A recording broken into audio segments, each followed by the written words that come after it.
بسم اللہ الرحمن الرحیم۔ سامعین کرام، آپ سن رہے ہیں اردو ناول کالی قبر کی جلد نمبر 1، جس کے مصنف ہیں ایم اے راحت، اور یہ اس سلسلے کی قسط نمبر 16 ہے۔ آپ اگر میرے چینل پر نئے ہیں اور آپ نے ابھی تک میرا چینل سبسکرائب نہیں کیا تو میرے چینل کہانی گھر کو سبسکرائب کر لیجئے اور بیل آئیکن پر کلک کر دیجئے تاکہ نئی آنے والی کہانی کی اطلاع بر وقت آپ تک پہنچ سکے۔ مدد بابا کبھی کبھی چلے جاتے تھے اور کئی کئی دن نہیں آتے تھے۔ غالباً جیلر کہیں ان کی ڈیوٹی لگا دیتا تھا۔ میں بے چینی سے ان کا انتظار کرنے لگی۔ 2-4 دن گزر گئے، 5ویں دن بھی مدد بابا نہیں آئے تو میں بے چین ہو گئی۔ میں ایک ایک سے ان کے بارے میں پوچھتی پھر رہی تھی، لیکن اس سے زیادہ میں کچھ کر بھی نہیں سکتی تھی۔ پھر غالباً دن کے 11 بجے کا ٹائم تھا جب میری طلبی ہو گئی۔ مجھے 2 کانسٹیبل عورتیں جیلر صاحب کے کمرے کی جانب لے کر چل پڑیں۔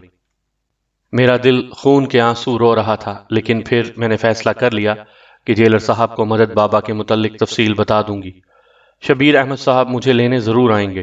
میں ان کے گھر کا پتہ جیلر کو دے دوں گی۔ چنانچہ یہ تہیہ کرنے کے بعد میں ان عورتوں کے ساتھ جیلر کے کمرے کی جانب چل پڑی۔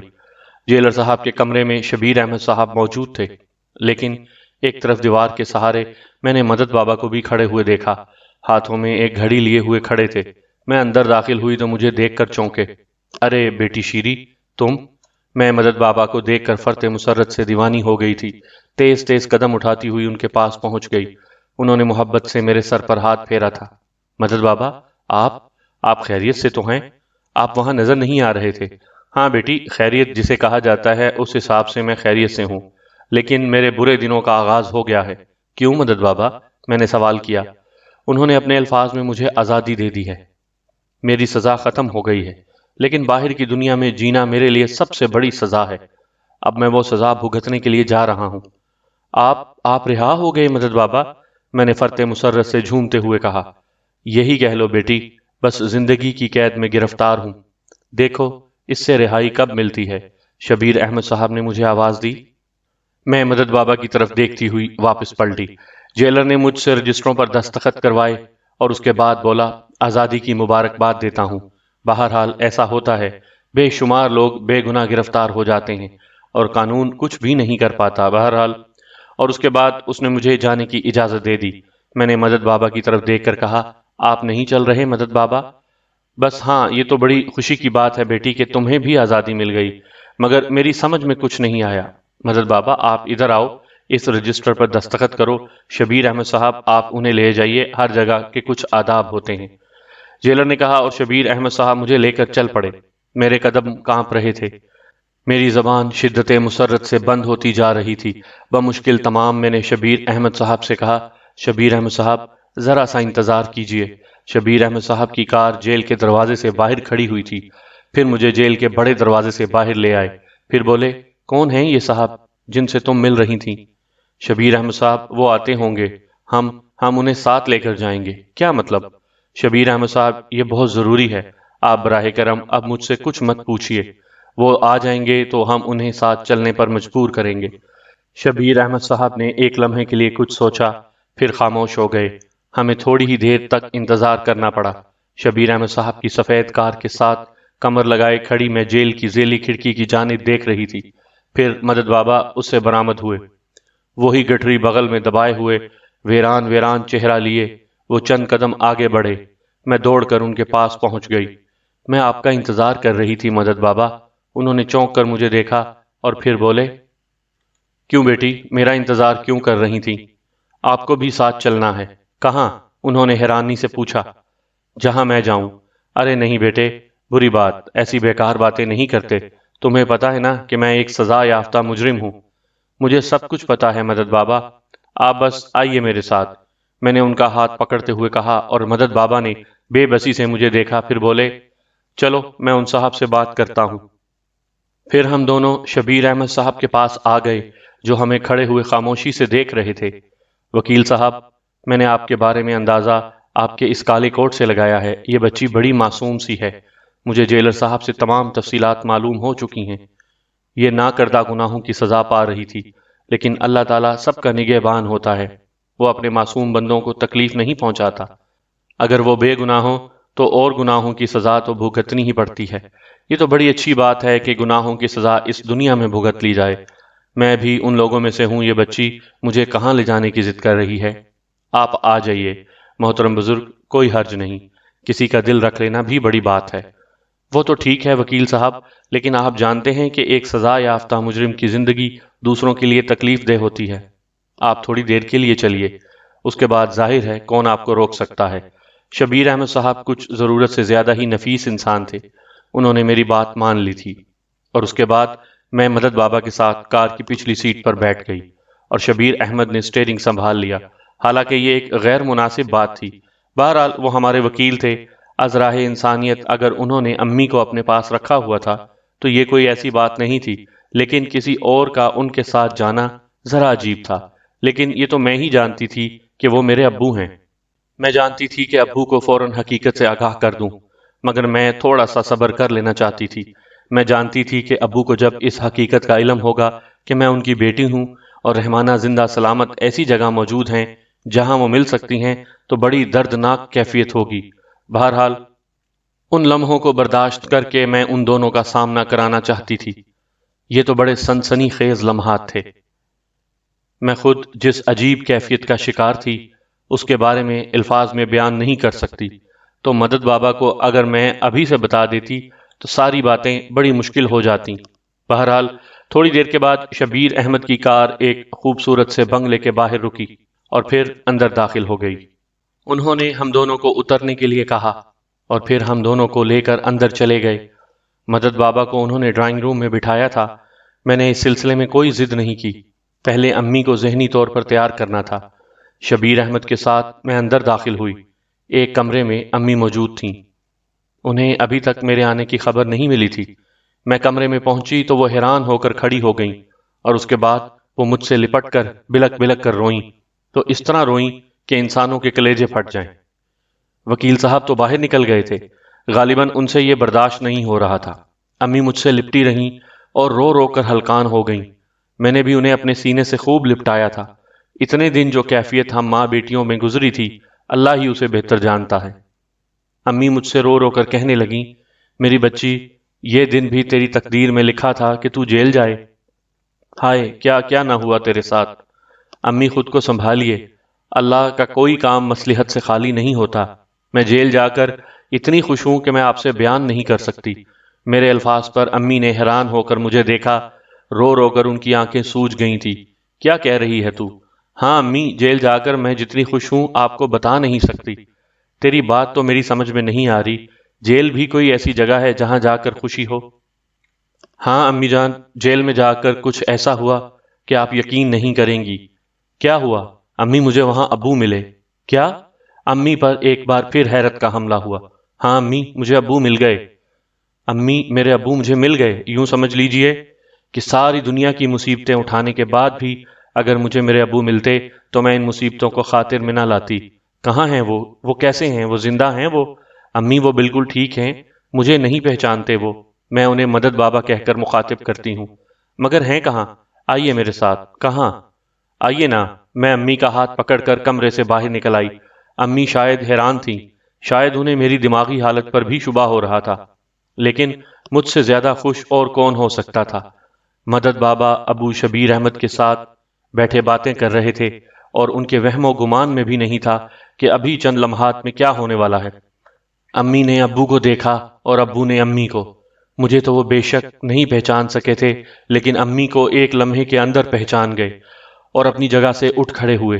رحمانہ، انہوں نے حیرت بھری آواز میں کہا۔ وکیل صاحب کا چہرہ بھی حیرت کی تصویر بن گیا۔ آپ انہیں جانتے ہیں؟ لیکن امی کی دل دوست چیخ ابھری۔ وہ آگے بڑھیں اور ابو کے سامنے جا کھڑی ہوئیں۔ اس کے بعد ابو بھی بے اختیار ہو گئے۔ پھر انہوں نے حیرت بھری آواز میں پوچھا، یہ رخ میری طرف تھا؟ تو امی نے کہا، ہاں، یہ آپ کی شیرانہ ہے۔ بس اس کے بعد واقعات بیان سے باہر ہیں۔ جذبات کے جتنے طوفان نہ امڑتے کم تھا، اور تو اور شبیر احمد صاحب کی آنکھیں بھی آنسو بہانے لگیں۔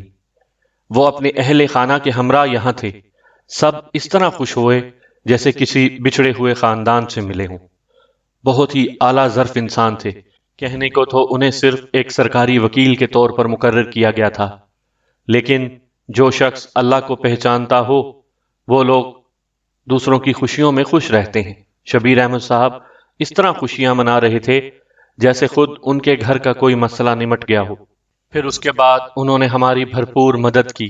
صاحب جائیداد تھے، ایک چھوٹا سا گھر ہمیں اپنے طور پر دے دیا۔ ابو کو اپنے ساتھ انہوں نے ملازمت سے لگا لیا تھا اور انتہائی معقول تنخواہ انہوں نے مقرر کر دی تھی تاکہ ابو بھٹکتے نہ پھریں۔ اس طرح ہماری زندگی کو ایک نیا دور ملا تھا۔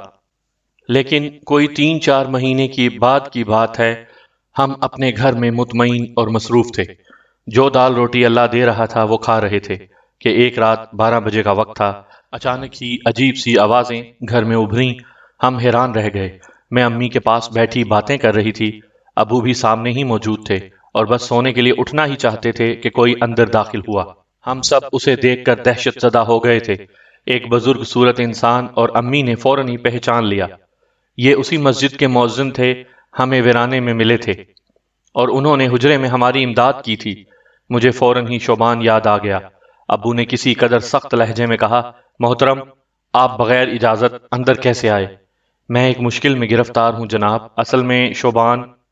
باہر نکلیے، آپ جائیے، باہر جائیے۔ ابو نے اس شخص کے ساتھ بہت سخت رویہ اختیار کیا اور میں کچھ نہ کر سکی۔ میں شوبان مجھ سے چھن گیا۔ ماں باپ کبھی کبھی اپنی اولاد سے محبت کا بہت بڑا قرض وصول کرتے ہیں۔ میری زندگی بنتے بنتے بگڑ گئی۔ شوبان مجھے دوبارہ کبھی نہیں ملا۔ ماں باپ دنیا سے چلے گئے اور میں اب تک زندہ ہوں، زندگی کے بوجھ کو گھسیٹ رہی ہوں۔ سونو کو یہ داستان بڑی عبرتناک لگی تھی۔ کسی کی مدد کتنی کی جا سکتی ہے؟ اس کے لیے جو کر سکتی تھی کیا، اس کے بعد وہاں سے چل پڑی کسی نئی داستان کی تلاش میں۔ اپنی فطرت کے دوسرے پہلو نظر انداز کرنا مشکل تھا۔ دولت کا حصول اس کی فطرت کا ایک حصہ تھا۔ ماں باپ کی خدمت بھی کرنا چاہتی تھی، لیکن یہ طلسمی ہیرا اسے اب سب سے زیادہ عزیز تھا، جو اسے نت نئی کہانیوں سے روشناس کراتا تھا۔ اب اسے اپنی پسند کا ایک چہرہ درکار تھا جس سے وہ کوئی نئی کہانی سن سکے۔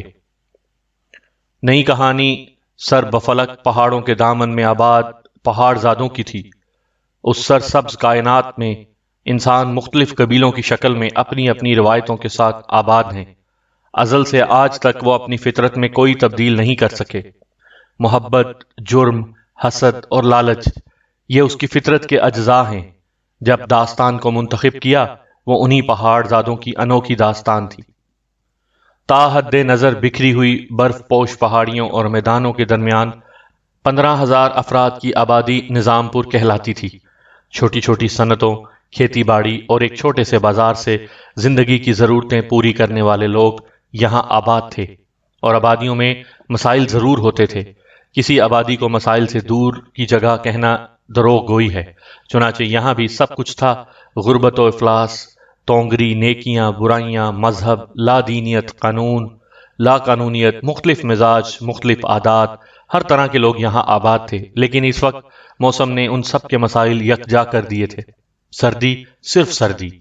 گھروں کی روشنیاں بجھ چکی تھیں، لیکن بستی کے آخری سرے پر اللہ کے گھر میں ایک بلند مینار کا چراغ روشن تھا۔ یہ چراغ زندگی کی علامت تھا۔ یہ چراغ برف کے طوفان کو اشارہ کرتا تھا کہ ادھر کا رخ نہ کرنا، یہاں خدا کا نام لینے والے آباد ہیں۔ اور طوفان احتیاط کرتے تھے، اگر وہ احتیاط نہ کرتے تو بستی آباد نہ رہتی۔ مسجد کے صحن میں مولوی فیضان علی خان عشاء کی نماز سے فارغ ہو کر بیٹھے تسبیح پڑھ رہے تھے۔ عشاء کی نماز میں صرف ان کے دونوں بیٹے شامل تھے۔ سخت سردی کی وجہ سے آج لوگ مسجد نہیں آئے تھے، اور مولوی صاحب حسب معمول آزردہ تھے۔ انہیں لوگوں سے شکایت تھی، بھلا یہ بھی کوئی بات ہے؟ تھوڑی سی سردی بڑھ گئی تو مسجد غیر آباد ہو گئی۔ لوگ بھی کتنے کاروباری ہو گئے ہیں۔ وہ نعمتوں کے ڈونگرے برساتا رہے تو عبادت بھی ہوگی۔ جہاں بدن کو تھوڑی تکلیف ملی، عبادت سے بھی بھاگ گئے، خود غرض کہیں کے۔ ابا، کہوا لاؤں؟ حجرے سے سنبل کی آواز آئی، اور مولوی صاحب نے اس کی آواز سن کر تسبیح پھونکی اور پھر اسے اپنی ابا کی جیب میں ڈال لیا۔ تب وہ اپنی جگہ سے اٹھے اور حجرے کی طرف بڑھ گئے۔ نہیں بیٹی، البتہ پیسے سے تھوڑا سا تیل نکال لاؤ، چراغ کو بھر دوں تاکہ وہ رات کے کسی حصے میں بجھ نہ جائے۔ مولوی صاحب نے جواب دیا۔ اچھا ابا، سنبل نے کہا۔ پھر تیل کا برتن مولوی صاحب کے ہاتھ میں دیتے ہوئے 13 سالہ لڑکی نے معصومیت سے پوچھا، ابا رات بھر چراغ جلا کر کیا کریں گے؟ خواہ مخواہ تیل خرچ ہوگا۔ ارے نہیں بیٹی، پوری بستی تاریک ہے، کیا خدا کے گھر کو بھی تاریک کر دوں؟ کون جانے یہ چراغ کس کی ضرورت ہو، مولوی صاحب نے جواب دیا، اور تیل لے کر مینار کے چھوٹے سے دروازے کی طرف بڑھ گئے۔ چھوٹی چھوٹی سیڑھیاں ان کی جانی پہچانی تھیں، تاریکی میں بھی کسی غلط قدم کی توقع نہیں تھی۔ وہ بلندی پر پہنچ گئے، اوپر لگے ہوئے شیشوں کے درمیان چراغ روشن تھا۔ مولوی صاحب نے چراغ کی کٹوری میں تیل بھرا اور کپڑے کی موٹی سی بتی کچھ اونچی کر دی تاکہ وہ رات بھر میں جل کر نیچی نہ ہو جائے۔ چراغ کی طرف سے مطمئن ہو کر انہوں نے ایک نگاہ شیشوں سے باہر ڈالی۔ سفید ذرات کی چادر زمین و آسمان کے درمیان تنی ہوئی تھی، ہوائیں ان ذرات کو چکر دے رہی تھیں۔ فیضان علی نے ایک گہری سانس بھری اور ان کے منہ سے نکلا، خداوند یہ بھی تیری رحمت کا ظہور ہے، یہ بھی تیری عظمت کا پرتور ہے، تو اسے کسی ذی روح کے لیے عذاب نہ بنانا، تو رحیم مطلق ہے۔ انہوں نے داڑھی پر دونوں ہاتھ پھیرے اور تبھی ان کی نگاہ میں کچھ دھندلائے ہوئے عکس ابھرے۔ دور میدان کے دوسرے سرے پر ایک متحرک سراب محسوس ہوا تھا۔ زندگی بھر نیکیوں اور زندگی کے مخصوص اصولوں نے فیضان علی کو انسانی صفات سے مالا مال رکھا تھا۔ ان کی سماعت، بینائی اور دوسری جسمانی قوتوں میں کوئی عزم لال نہیں پیدا ہوا تھا، اس لیے ان کی نگاہوں نے برف کی اس دبیس تہ میں حرکت تلاش کر لی تھی۔ انہوں نے اس تحریک پر آنکھیں گاڑ دیں اور بہت جلد انہیں احساس ہو گیا کہ یہ صرف نظری وہمہ نہیں، کوئی شے برف پر متحرک ہے۔ اس سرد طوفان میں کوئی جانور بھی اپنے ٹھکانے سے باہر نہیں نکل سکتا۔ قدرت نے ہر زیرو کو اپنی حفاظت کا شعور بخشا ہے، کہیں کوئی مصیبت زدہ نہ ہو۔ بستی کا کوئی شعور، نا آشنائی، کوئی مسافر، اس تصور نے انہیں بے چین کر دیا۔ قدرت کے اس امتحان کو نظر انداز نہیں کر سکتے تھے۔ چنانچہ دوڑے ہوئے وہ سیڑھیوں سے نیچے اترے اور پھر اسی انداز میں بھاگتے ہوئے اپنے حجرے میں آ گئے۔ ان کے بیٹے لحاف میں گھسے ہوئے سو رہے تھے۔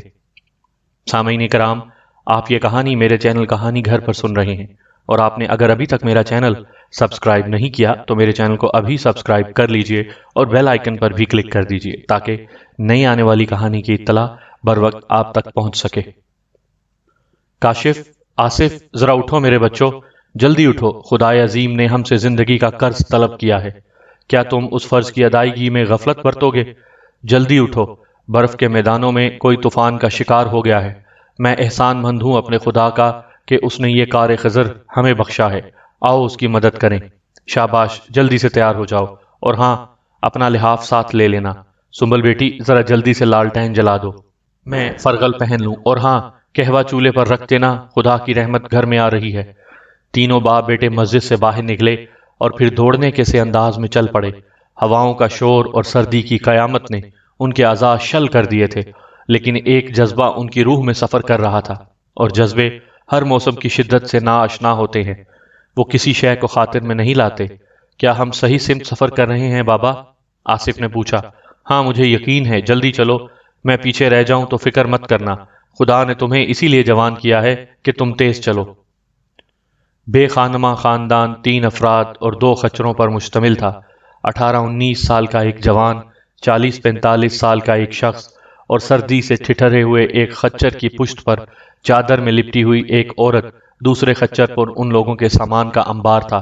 فیضان علی نے ساتھ لایا ہوا لحاف عورت کے گرد لپیٹتے ہوئے کہا، اسے اپنے بدن کے گرد سنبھال لو بیٹی، شاباش، بس چند گز کا فاصلہ باقی ہے، حوصلہ مند رہو۔ عورت نے لحاف سنبھال لیا۔ سردی تم لوگوں کو بھی لگ رہی ہوگی، لو میاں، تم فرغل بدن پر پہن لو، اور میرا یہ جوان سردی سے جنگ کرے گا۔ انہوں نے شفقت بھری نظروں سے جوان کو دیکھا اور فرغل مرد کی طرف بڑھا دیا۔ اسے آپ اپنے بدن پر ہی رہنے دیں بزرگ، خدا کے فضل سے ہم جنگ کرنے کے قابل ہیں۔ توانا شخص نے شکر گزاری کے ساتھ فرغل واپس کرتے ہوئے کہا، اللہ مجھے اس سرفرازی سے محروم مت کر، مجھے روح کی پرواہ ہے، اپنے بدن کی نہیں، جو ہوتا ہے میں برداشت کر لوں گا، میری روح اذیت کا شکار رہے گی۔ فیضان علی نے عاجزی سے کہا، اور فرغل دوبارہ اس شخص کو دے دیا۔ اس بار اس نے تعرض نہیں کیا تھا، لیکن اس کے چہرے سے شدید کشمکش کا اظہار ہو رہا تھا۔ مجھے افسوس ہے کہ آپ کو میری وجہ سے اس شدید سردی میں یہ تکلیف اٹھانی پڑی۔ تھوڑی دیر کے بعد اس نے کہا، نہیں عزیزم، میں تو اس معبود کا شکر گزار ہوں جس نے مجھے تمہاری خدمت کی توفیق بخشی۔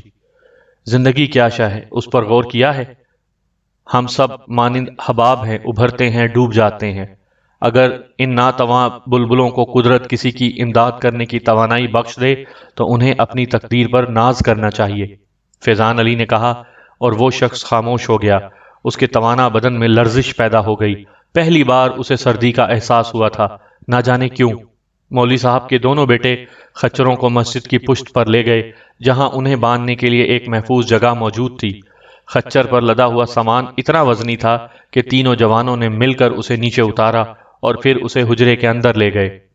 سنبل خوش ذائقہ قہوہ لیے مہمانوں کی منتظر تھی۔ اس نے ان کے لیے آگ روشن کر لی تھی۔ پھر مہمانوں کو آگ کے قریب بٹھا کر قہوہ پیش کیا گیا۔ 19 سالہ نوجوان کس قدر سانولاہٹ لیے موٹے اور بھدے نکوش کا مالک تھا۔ اس کا قد خاصا بڑا تھا۔ مرد جس کی عمر 45 سال کے قریب ہوگی، پیکر توانائی تھا۔ اس کا چہرہ کرخت اور آنکھیں قاتلوں کی مانند تھیں۔ عورت ایک دبلے پتلے بدن کی مالک تھی اور سب سے زیادہ مزحمل نظر آ رہی تھی۔ فیضان علی کے اصرار پر انہوں نے کئی پیالی قہوہ پی کر خود کو گرم کیا اور پھر فیضان علی نے ان کے لیے سونے کا بندوبست کر دیا۔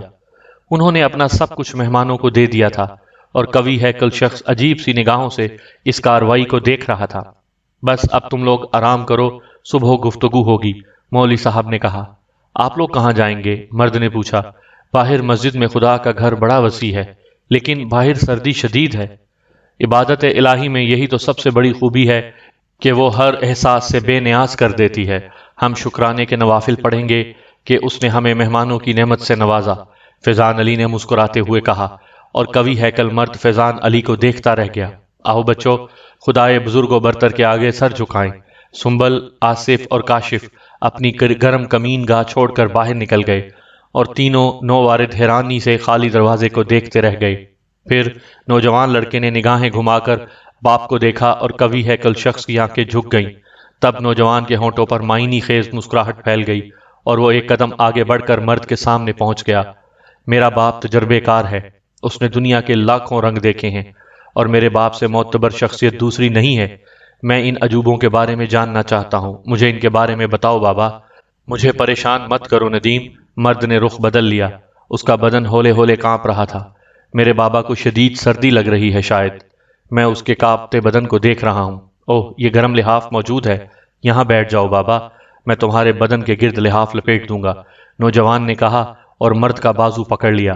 لیکن اس قوی ہیکل شخص نے ایک جھٹکے سے اپنا بازو چھڑا لیا۔ اس نے خونی نگاہوں سے نوجوان بیٹے کو دیکھا۔ نوجوان کی آنکھیں اس کی آنکھوں میں گڑ گئیں اور دونوں دیر تک ایک دوسرے کو دیکھتے رہے۔ ایک کی آنکھوں میں خون کا سمندر ٹھاٹھیں مار رہا تھا اور دوسرے کی آنکھوں میں ایک پراسرار چمک چھپی ہوئی تھی۔ خون کے سمندر کی روانی سست پڑ گئی اور بڑی بڑی سرخ آنکھیں جھک گئیں۔ مجھے بتاؤ کہ میں کیا کروں؟ بالآخر مرد کی تھکی تھکی آواز ابھری۔ باہر شدید سردی ہے، یوں لگتا ہے جیسے پوری بستی موت کی نیند سو رہی ہو، نوجوان نے کہا۔ ہاں یہی لگتا ہے، مرد بولا۔ ان لوگوں کو بھی اندر لے آئیے، ہم سب رات آرام سے یہاں بسر کر سکتے ہیں، انسانی وجود بھی ماحول کو گرم کر سکتے ہیں، نوجوان نے کہا۔ وہ باہر عبادت کر رہے ہیں، میں ان سے یہ کیسے کہوں کہ عبادت ترک کر دیں، مرد نے پھنس پھنسی ہوئی آواز میں کہا۔ جس طرح بھی بند پڑے بابا، جس طرح بھی بند پڑے، نوجوان ضد کرنے والے انداز میں بولا، اور مرد الجھے الجھے قدموں سے باہر نکل گیا۔ سرد ہوا کے جھونکے اس کے بدن سے ٹکرائے اور اسے بدن سن ہوتا ہوا محسوس ہوا۔ یخ بستہ دالان میں بزرگ فیضان علی نیت باندھے کھڑے تلاوت کلام پاک کر رہے تھے اور ان کے دونوں بیٹے اور بیٹی نیت باندھے ان کے پیچھے کھڑے تھے۔ سرد لہروں نے قوی ہیکل مرد کے پورے وجود کو پانی پانی کر دیا۔ نہ جانے اس کے جی میں کیا سمائی کہ وہ صحن میں لگے نل کے قریب پہنچ گیا۔ اس نے نل کھولا اور اس کے سامنے بیٹھ گیا اور پھر جمنے کے قریب سرد پانی سے وضو کیا اور شانے پر پڑے رومال کو سر پر لپیٹ کر خود بھی خاموشی سے سب سے پیچھے والی صف پر جا کھڑا ہوا۔ اس نے نیت کر کے ہاتھ باندھ لیے تھے۔ عقب کے کھلے دروازے سے عورت اور لڑکے نے یہ منظر دیکھا اور دونوں خوشی سے سرشار ہو کر ایک دوسرے سے لپٹ گئے۔ بابا واپس آ گئے، ماں تجھے مبارک ہو بابا، واپس آ گئے، نوجوان کے منہ سے مسرت بھری آواز نکلی اور سردی سے کپ کپاتی ہوئی آواز میں عورت نے کہا، آؤ ندیم، ہم بھی شکرانے کے نوافل پڑھیں۔ آؤ میرے بچے، آؤ، خدا نے اپنے روٹھے ہوئے بندے کو اپنے حضور طلب کر لیا ہے، آؤ اس کی ذات پاک کی عظمت کے سامنے سجدہ ریز ہو جائیں۔ عورت نے لڑکے کا بازو پکڑتے ہوئے کہا اور دونوں حجرے سے باہر نکل آئے۔ وضو کیا اور مرد کے پیچھے جا کھڑے ہوئے۔ مولوی فیضان علی وجد کے عالم میں تلاوت کر رہے تھے، کوئی احساس باقی نہیں رہا تھا، سارے احساسات فنا ہو گئے تھے، اور پھر وہ سورت ختم ہو گئی جس کی وہ تلاوت کر رہے تھے۔ تب انہوں نے رکوع کیا اور پھر سجدے میں چلے گئے۔ سلام پھیر کر انہوں نے پیچھے مڑ کر اپنے بچوں کو دیکھا، لیکن نگاہ کچھ اور عقب میں چلی گئی۔ وہ حیران رہ گئے۔ ایک لمحے کے لیے تو ان کے ہونٹوں پر بڑی وجد آفرین مسکراہٹ پھیل گئی، پھر دوسرے لمحے اس کی جگہ تشویش نے لے لی اور وہ اپنی جگہ سے ہٹ کر مرد کے پاس جا پہنچے اور بولے، سبحان اللہ، آفرین صد آفرین، بے شک عبادت الہی افضل ہے ہر چیز سے، لیکن عالم سفر میں کچھ رعایتیں بھی بخشی گئی ہیں۔ تم لوگوں نے یک بستہ میدان کا طویل سفر کیا ہے، میں تو متفکر تھا اس بات سے کہ خدا نخواستہ تم میں سے کوئی بیمار نہ ہو جائے، تمہیں اس وقت آرام کرنا چاہیے۔ معزز میزبان باہر سردی میں ہے، ہم اس کے بغیر کسی طور اندر قیام نہیں کر سکتے، ہم بھی اس نعمت کے حصول کے لیے تمہارے پاس آ گئے جو تم حاصل کر رہے ہو۔ کبھی ہیکل مرد نے لرزتی ہوئی آواز میں کہا، بخدا میں اس نعمت کے حصول سے تمہیں کبھی نہ روکتا، لیکن میرا احساس مجھے یہ کرنے پر مجبور کر رہا ہے، تو پھر آپ بھی ماں ان بچوں کے اندر آ جائیں بزرگ، یہ میری خواہش ہے۔ مرد نے کہا، تمہیں تکلیف ہوگی؟ نہیں، ہمیں راحت ہوگی، مرد نے کہا، اور مولوی فیضان علی ایک لمحے کے لیے سوچ میں ڈوب گئے، پھر شانے ہلا کر بولے، جیسی تمہاری مرضی، اگر یہ تمہاری خواہش ہے تو ٹھیک ہے۔ انہوں نے گردن جھکا دی۔ اندر آ کر سنبل نے آگ تیز کر دی اور پھر اندر جو کچھ موجود تھا اسے سردی سے بچاؤ کے لیے استعمال کیا گیا۔ سنبل اور عورت کو حکمن سلا دیا گیا اور وہ سب آگ کے گرد بیٹھ گئے۔ بڑی سخت سردی ہے، خداوند قدوس رحم فرمائے، تم لوگ کہاں سے آ رہے ہو؟ کاغلان سے، ہم نے نقل وطن کی ہے، مرد نے جواب دیا۔ معزز مہمان کا نام کیا ہے؟ اسلم، مرد نے جواب دیا اور پھر بولا، یہ میرا بیٹا ندیم ہے اور وہ میری بیوی مسرت ہے، خداوند قدوس عمر دراز فرمائے۔ اتنا طویل سفر کیا ہے تم لوگوں نے، میں نے کاغلان کا صرف نام سنا ہے، چشم تصور سے بھی اسے دیکھ نہیں پایا کبھی، کیسی جگہ ہے؟ فیضان علی نے پوچھا، اور جواب میں اسلم کے ہونٹوں پر طنز آمیز مسکراہٹ پھیل گئی اور کہنے لگا کہ مت پوچھئے تو بہتر ہے۔ اوہ، تمہارے ساتھ شاید وہاں بہتر سلوک نہیں ہوا، خیر خداوند تمہیں سکون دے، یہاں آرام سے قیام کرو۔ یہ جگہ مختصر تمہارے لیے آرام دہ تو نہیں، لیکن ہم سب تمہاری خدمت کر کے تمہیں حتی الامکان آرام دینے کی کوشش کریں گے۔ کیا ہمیں اس بستی میں زندگی گزارنے کی جگہ مل سکے گی بزرگ؟ اسلم نے پوچھا۔ کیوں نہیں، زمین اللہ کی ہے، اس پر تو سب کا حق ہے، کوئی تمہیں اس سے نہیں روکے گا، جہاں مناسب سمجھو اپنے لیے کوئی ٹھکانہ بنا لو، رازق خداوند ہے، بس تمہاری محنت تمہاری زندگی میں معاون ثابت ہوگی۔ اسلم نے گردن ہلا دی۔ نوجوان بیٹا باپ کے چہرے پر کسی نمایاں تاثر کی تلاش میں تھا، لیکن جو کچھ وہ دیکھ رہا تھا اسے دیکھ دیکھ کر اس کی آنکھوں میں مسرتوں کا طوفان امڑ رہا تھا۔ رات کے آخری پہر وہ لوگ ایک دوسرے میں گڈمڈ ہو کر سو گئے، لیکن مولوی فیضان علی کو سونے کی زیادہ مہلت نہیں ملی، انہیں علی الصبح پیام حق دوسروں کے کانوں تک پہنچانا تھا۔ چنانچہ وہ اٹھے اور وضو کر کے مینار پر پہنچ گئے۔ سردی کا وہی عالم تھا، ان کی ٹھٹری ہوئی آواز فضا میں منتشر ہونے لگی اور رات کی تساہل سے شرمندہ لوگ بارگاہ عزدی میں شرمسار شرمسار جمع ہونے لگے۔ ان لوگوں میں اسلم خاں بھی تھا۔ نماز فجر کے بعد کچھ لوگ الاؤ سلگا کر آ بیٹھے اور اس شدید سردی پر تبصرے کرنے لگے، جو اس وقت ہواؤں کی تندی ختم ہو جانے کے بعد کچھ کم ہو گئی تھی۔ تب مولوی فیضان علی نے لوگوں سے کہا کہ بستی میں ایک اور خاندان کا اضافہ ہوا ہے۔ انہوں نے اسلم کا تعارف کراتے ہوئے کہا، مہاجر کے ساتھ وہی سلوک ہونا چاہیے جو اہل مدینہ نے کیا تھا۔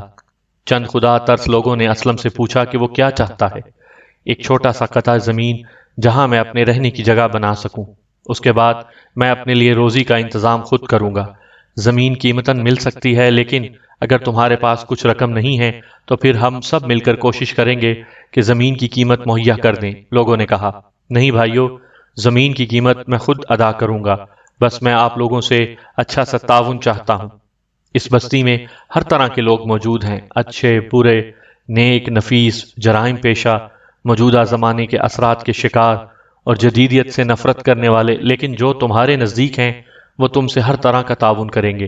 ہم تمہارے لیے آج ہی ایک قطع زمین کا بندوبست کر کے دیں گے، ایک شخص نے کہا۔ سورج نکل آیا اور رات بھر کی سردی کے شکار خدا کی اس نعمت سے فائدہ اٹھانے نکل پڑے۔ جو لطف سورج کی حرارت میں ہے وہ آگ کی تمازت میں کہاں۔ بستی کے ایک صاف ستھرے علاقے میں اسلم نے ایک قطع زمین دیکھا اور اسے پسند کر کے مہنگے داموں خرید لیا۔ اس طرح جن لوگوں نے اسے ایک لاش بے خانمہ شخص سمجھا تھا انہوں نے اپنا خیال بدل دیا۔ پھر اس قطع زمین پر پکی اینٹوں سے ایک مکان تعمیر ہو گیا جو بستی کے معزز لوگوں کے مکانات سے کسی طور کم نہیں تھا، اور اسلم حجرے سے مکان میں منتقل ہو گیا۔ خوبصورت مکان میں صرف 3 افراد تھے، ندیم، مسرت اور اسلم۔ زندگی ابھی کوئی مناسب رخ نہیں اختیار کر پائی تھی۔ اسلم کی کیفیت ایک ایسے انسان کی تھی جو ایک طویل عرصے تک صحراؤں میں بھٹکتا پھرا ہو، اپنوں سے دور ہو گیا ہو، اور پھر جب اسے اپنے ملے ہوں تو وہ انہیں صحیح طور سے پہچان نہ پا رہا ہو۔ وہ سوچ رہا ہو کہ اپنوں کے ساتھ زندگی گزارنے کے کیا ڈھنگ ہوتے ہیں، لیکن نوجوان بیٹا اس کا معاون تھا۔ اس کی پرعزم مسکراہٹ اسلم کے لیے سکون کا باعث تھی۔ سامعین کرام، آپ سن رہے تھے اردو ناول کالی قبر کی جلد نمبر 1، جس کے مصنف ہیں ایم اے راحت، اور یہ اس سلسلے کی قسط نمبر 16 تھی۔ آپ اگر میرے چینل کہانی گھر پر نئے ہیں اور آپ نے ابھی تک میرا چینل سبسکرائب نہیں کیا تو میرے چینل کو ابھی سبسکرائب کر لیجئے اور بیل آئیکن پر بھی ابھی کلک کر دیجئے تاکہ نئی آنے والی کہانی کی اطلاع بر وقت آپ تک پہنچ سکے۔